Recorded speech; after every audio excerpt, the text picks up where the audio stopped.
ಇದೆ ಬೋರ್ಡ್ ಬೇಕಾ tax office ಇದೆ ಕೇಳಿದೆ ಹೊಡೆದಿದೆ. ಒಂದು ನಿಮಿಷ ಮುಗಿಸ್ಬಿಟ್ಟು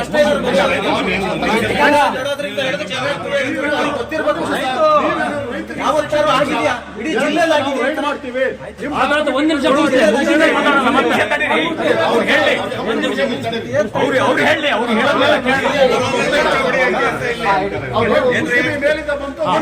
ಆಗುತ್ತೆ ಅಂತ ಕೇಳ್ತಾರೆ ಇವರು.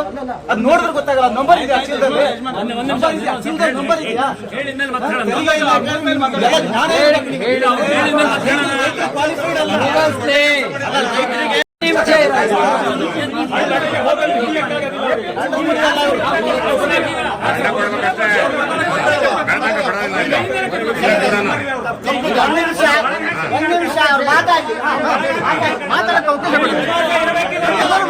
ಡ್ಯೂಟಿ ಕಮ್ ಇನ್ಸ್ಪೆಕ್ಷನ್ಸ್ ಕೂಡ ಇತ್ತು. ಅಲ್ಲ ಡ್ಯೂಟಿ ಅಂದಾಗ ಅಲ್ಲ ವಿಜಿಲೆನ್ಸ್ ಡ್ಯೂಟಿ ಅಂತಂದಾಗ ನಾವು ರೋಡಲ್ಲಿ ಹೋಗ್ತಾ ಇರ್ತಕ್ಕಂಥ ಯಾವುದೇ ಒಂದು ಟ್ಯಾಕ್ಸಬಲ್ ಗೂಡ್ಸ್ ಮೂವ್ಮೆಂಟ್ ಆಗಬೇಕಾದ್ರೆ ಅದನ್ನ ನಾವು ಚೆಕ್ ಮಾಡ್ಬೋದು ಇವತ್ತು. ಯಾಕೆ ಅಂತಂದ್ರೆ ನಮಗೆ ಸ್ಪೆಷಲ್ ಚಾರ್ಟ್ ಇರುತ್ತೆ. ನಮಗೆ ಈ ಭಾಗ ಶಿವಮೊಗ್ಗ, ಸಾಗರ, ಹೊಸನಗರ ಮತ್ತೆ ಈ ಭಾಗದಲ್ಲಿ ಏನಿದೆ ಅದಕ್ಕೆ ಸಂಬಂಧಪಟ್ಟ JDL ಕೂಡ ಇರ್ತದೆ. ನಮಗೆ ಚಾರ್ಟ್ ಇರುತ್ತೆ. ಆ ಪ್ರಕಾರ ನಾವು ಗಾಡಿನ ಒಳಗೆ ಸಂಬಂಧಪಟ್ಟ ಆಫೀಸಿನ ಒಳಗಡೆ ತಗೊಂಡು ಬಂದು ನಾವು ಡಿಟೇಲ್ ಚೆಕ್ ಮಾಡಬೇಕಾಗಿರುತ್ತೆ. ನಾವು ಇನ್ಸ್ಪೆಕ್ಷನ್ಸ್ ಅನ್ನ ಹೋಗಿ ಮಧ್ಯಾಹ್ನ ಬರ್ತೀವಿ. ಆವಾಗ ನೀವು ಡಾಕ್ಯುಮೆಂಟ್ಸ್ ಎಲ್ಲ ಕಲೆಕ್ಟ್ ಮಾಡ್ಕೊಳ್ಳಿ. ಅಷ್ಟೊತ್ತಿಗೆ ಅಂದ್ರೆ ಈಗ ಪಹಣಿ ಅಂತಕ್ಕಂಥದ್ದಾಯ್ತು.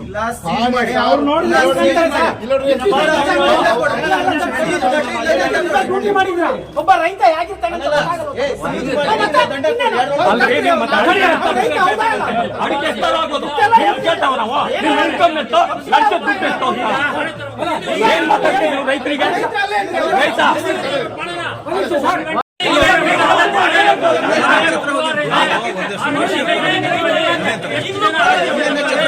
ಅಡಿಕೆಯನ್ನ ಚೆಕ್ ಮಾಡಬೇಕಾಗಿತ್ತು, ಎಲ್ಲಿ ಹೋಗ್ತದೆ ಅಂತ ನೀವು ಹಿಡ್ಕೊಂಡು ಕೂತ್ಕೊಂಡ್ರೆ ನಮ್ಮ ತಾಲೂಕಿನ ಇತಿಹಾಸದಲ್ಲಿ ಪಾಣಿ ತಗೊಂಡು ಅಡಿಕೆ ತಗೊಂಡು ಯಾರಡಿ ಹೋದ ಪದ್ಧತಿ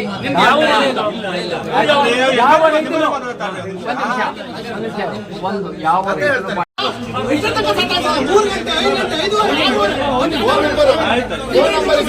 ಫೋನ್ ನಂಬರ್ ಸಹಿತ ಕೊಡಬಾರದು ಅಂತ ಡೈರೆಕ್ಷನ್ ಮೇಲ್ ಆಫೀಸ್ ಜಾತ್ರೆ ಇಲ್ಲ. ನಾವು ನಿಮ್ಮಂಗೆ ಮಾಡೋದಾಗಿದ್ರೆ ಗಾಡಿ ಎತ್ತಕೊಂಡು ಹೋಗ್ತಿದ್ವಿ. ನಾವು ಆ ಮಾತು ಕೇಳಿದಿಲ್ಲ.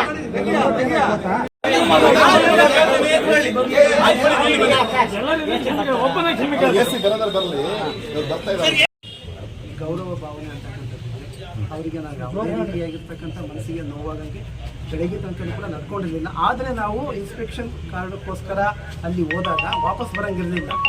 ಈಗ ಇನ್ನೂ ನಮ್ದಿನ ಅಲ್ಲಿ ಮುಗಿದಿಲ್ಲ. ಅವ್ರಿಗೆ ಒಂದು ಊಟ ಕೊಡ್ಸಕ್ಕಾಗಿಲ್ವಾ? ಈಗ ಇಲ್ಲಿ ನಮಗೆ ಏನಾಗ್ತಾ ಇದೆ ಅಂತ ಮಾಹಿತಿ ನಮಗೆ ಸಂಜೆಯಿಂದ ಗೊತ್ತಾಯ್ತು. ಇವರು ನಮಗೆ ದೂರ ಇದ್ದೀವಿ, ಬರ್ತೀವಿ, ಒಟ್ಟು ಎಷ್ಟೊತ್ತಾದ್ರೂ ಬಂದು ಹೋಗ್ತೀವಿ ಅಂತ ಹೇಳಿ ಇಲ್ಲ 3 ಗಂಟೆ ಬಿಡ್ತೀನಿ ಕದಿಬೇಡಿ ಮಾತನ್ನ. 3 ತಾಲೂಕಿನ ಅಧ್ಯಕ್ಷರು ಸರ್ ಅವರು. ಇಲ್ಲ ಅವ್ರ ಜೊತೆಗೆ ನಾವು ಕೇಳಿ ಅವ್ರದ್ದು ಎಷ್ಟು ವಿಶ್ವಾಸದಿಂದ ಇದೆ, ಗೌರವ ಭಾವನೆ ಅಂತಕ್ಕಂಥದ್ದಿದೆ. ಗೊತ್ತಾಯ್ತಲ್ಲ. ಇವತ್ತು ಏನು ಆಕಸ್ಮಿಕವಾಗಿ ಈ ರೀತಿ ಘಟನೆ ಆಗಿದೆ, ಅದ್ರ ಬಗ್ಗೆ ನನಗೆ ತುಂಬಾ ವಿಷಾದ ಅಂತಕ್ಕಂಥದ್ದು.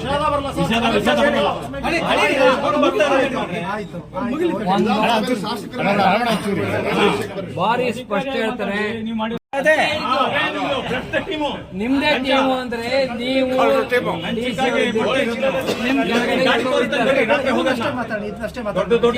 ಇದಷ್ಟೇ ಅಲ್ಲ. ನಾನು ಹೇಳ್ತಾ ನಾಳೆ ಪದಾಧಿಕಾರಿಗಳು ಕೂಡ ರೈತರ ಸಂಘದ ಮುಖಂಡರು ಕೂಡ ಇದ್ದೀರಿ, ಹಿರಿಯರು ಇದೆ. ಹಾಗಾಗಿ ಅವ್ರ ಮನಸ್ಸಿಗೆ ಏನಾದರೂ ನೋವಾಗಿದೆ, ಆಗಿಲ್ಲ ಅಂತ ಹೇಳ್ತಾ ಇಲ್ಲ. ನೋವಾಗಿರಲ್ಲ. ಆಮೇಲೆ ಮುಂದೆ ಈ ತರ ಘಟನೆಗಳಾಗದಂಗೆ ನಾವು ನೋಡ್ಕೊಂಡು ಎಂಟೈರ್ ನಮ್ಮ ನಷ್ಟಕ್ಕೆ ನಷ್ಟ ಏನು ಹಿರಿಯರು ಕೊಡ್ತಾ ಇದ್ದಾರೆ. ತಗೊಳ್ಳಿ. ಇಲ್ಲ ಗಾಡಿ ಗಿಡಿಗಿಲ್ಲ.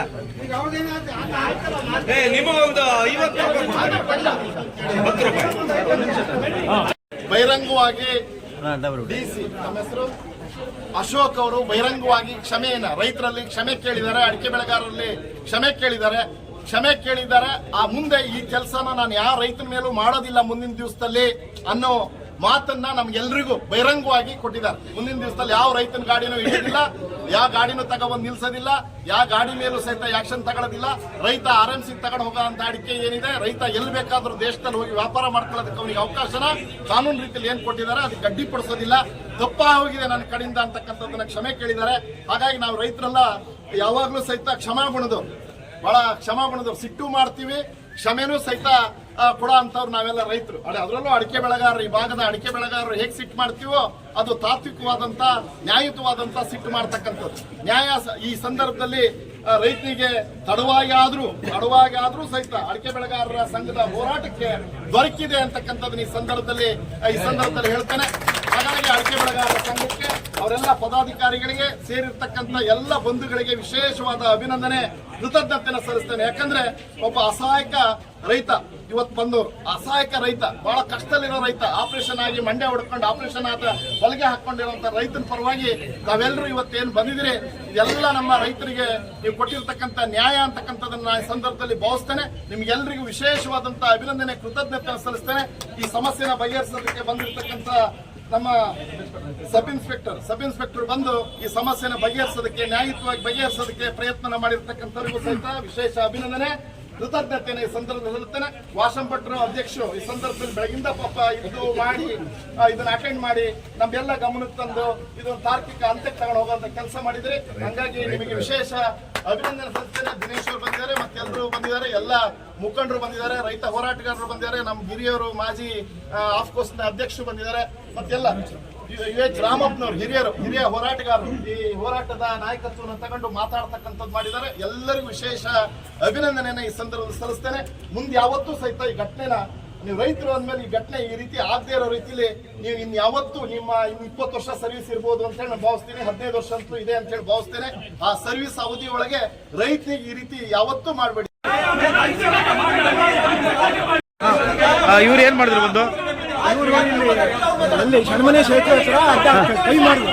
ನಾವು ಗಾಡಿಯಲ್ಲಿ ನಿಲ್ಲಿಸಿ ಹಂಗೆ ಪ್ರವಾಸಿ ಹೋಟ್ಲ ಎದುರುಗಡೆ ಬಂದರು, ಅಡ್ಡ ಹಾಕಿದ್ರು, ಗಾಡಿ ನಿಲ್ಲಿಸಿ ಸೈಡಿಗೆ ತಗೊಂಡು ಸೈಲೆನ್ಸ್ ಏನು ಗಾಡಿ ಲೀಕೇಜ್ ಸಿಪ್ಪೆ ಕೊಟ್ಟು ಎಷ್ಟು ಇದೆ ಕೇಳಿ, 48 ಇದೆ, ಯಾವ ಮಂಡಿ ಒಯ್ತೀರಿ ಕೇಳಿ, 16 ಮಂಡಿ ಮಂಡಿ ದಾಖಲೆ ಕೊಡಿ ಅಂದ್ರೆ ಸರ್ ಮೊನ್ನೆ 1 ರೂಪಾಯಿ 2 ರೂಪಾಯಿ ಅಡಿಕೆ ತಂದಿದೆ, ಅದಕ್ಕೆ ರಿಸಿಪ್ಟ್ ಕೊಡ್ತಾರೆ, ಇಂತಿ ಸ್ಟೀಲ್ ಅಡಿಕೆ ಇದೆ 15 ವರ್ಷಕ್ಕೆ RTC ಬೇಕು ಅಂದ್ರೆ ಇಲ್ಲ ಸರ್ ನಾನು RTC ತಂದಿಲ್ಲ ಮನೇಲೇ ಇದೆ ಅಂದ್ರೆ ಮಂಡಿ ಫೋನ್ ಮಾಡ್ತೀವಿ. ಅವ್ರ ಕಾರಲ್ಲಿ ನಾನು ಅಟ್ಕೆ ಬಂದಿದ್ದಾರೆ, ಅವ್ರ ಕಾರಲ್ಲಿ ಅಟ್ಕೆ ಬಂದ್ರೆ ನಮ್ಮ ಡ್ರೈವರ್ ಯಾರ ಕಾರಲ್ಲಿ? ಅವರು ಅಧಿಕಾರಿ ಕಾರಲ್ಲಿ? ನಿಮ್ಗೇನಾದ್ರು ದುಡ್ಡಿಗೆ ಚೂರಿ ಕಡೆ ಬನ್ನಿ, ನಿಮಗೆ ದುಡ್ಡಿಗೆ ಏನಾದ್ರು ಡಿಮ್ಯಾಂಡ್ ಮಾಡಿದ್ರ? ದುಡ್ಡು ಕೊಡಿ ಕೇಳಿಲ್ಲ. ನೀವು ಸದಾ ಬೆಳಗಿಂದ ಎಷ್ಟು ಗಂಟೆಯಿಂದ ನಿಮ್ಗೆ? ನಾನು 10:35 ಎಷ್ಟು ಗಂಟೆಗೆ? 10:35 ಓಕೆ. ಹಾ, 10:00ವರೆಗೆ ಅವ್ರ ಕಾರ್ ಹಚ್ಕೊಂಡ್ ಬಂದಿದ್ದಾರೆ. ಹಾ, ಹಂಗೆ ಇಲ್ಲಿ ನಿಲ್ಲಿಸಿ ಇಲ್ಲೇ 1 ಗಂಟೆಗೆ ಬರ್ತೀನಿ, RTC ಎಲ್ಲ ಬೇಕು ಅಂತ. ನಿಮಗೆ ಊಟಕ್ಕೆ ಹೋಗಿಲ್ಲ? ಎಲ್ಲೂ ಹೋಗಿಲ್ಲ, ನಂಗೆ ಹೆದರಿಕೆ ಗಾಡಿ ಬಿಟ್ಟು ಹೋಗೋದು. 1 ಗಂಟೆಗೆ ಬಂದ್ಬಿಡ್ತೀನಿ ಅಂದ್ರಲ್ಲ, ಹೆಂಗ ಬರ್ತಾರೆ ಹೇಳಿ, ನಾವು ಆ ಕಡೆ ಹೋಟ್ಲಿಗೆ ಕಾಯ್ತಾನೆ ಇದ್ರಿ? ಕಾಯ್ತಾನೆ ಇದೆ, ಇಷ್ಟೋ ತನಕ ಕಾಯ್ತೀನಿ. ಆದ್ರೂ ಹೇಳಿದೀನಿ ಸರ್ ನಾನು ಪೇಷಂಟು, ಮೊನ್ನೆ ಅಷ್ಟೇ ಇದಾಗಿದೆ, ಹಾಸ್ಪಿಟ್ಲಿಗೆ ಹೋಗಿ ಮನೆಗೆ ಹೋಗ್ಬೇಕು ಹೇಳಿದ್ರು ಬಂದಿಲ್ಲ. ನಿಮ್ಮೂರು? ಹುಡುಗುಂಜಿ, ಕಾರ್ಗಲ್ಲಿಂದ 15 ಕಿಲೋಮೀಟರ್ ಆಗುತ್ತೆ. ಒಂದು ಮಳೆ ಆದ್ರೆ ವೆಹಿಕಲ್ ಯಾವ್ದು ಮನೆಗೆ. ನಿಮ್ಮ ಹೆಸರು? ಕೃಷ್ಣಮೂರ್ತಿ ಹುಡುಗುಂಜಿ. ಕಾರ್ಗಲ್ ಹತ್ರ ಆಗುತ್ತೆ, ಕಾರ್ಗಲ್ಲಿಂದ 15 ಕಿಲೋಮೀಟರ್. ಅಲ್ಲಿಂದ ಬೆಳಿಗ್ಗೆ ವ್ಯಾನ್ ಅಲ್ಲಿ ಸಿಪ್ಪೈಗೋಟ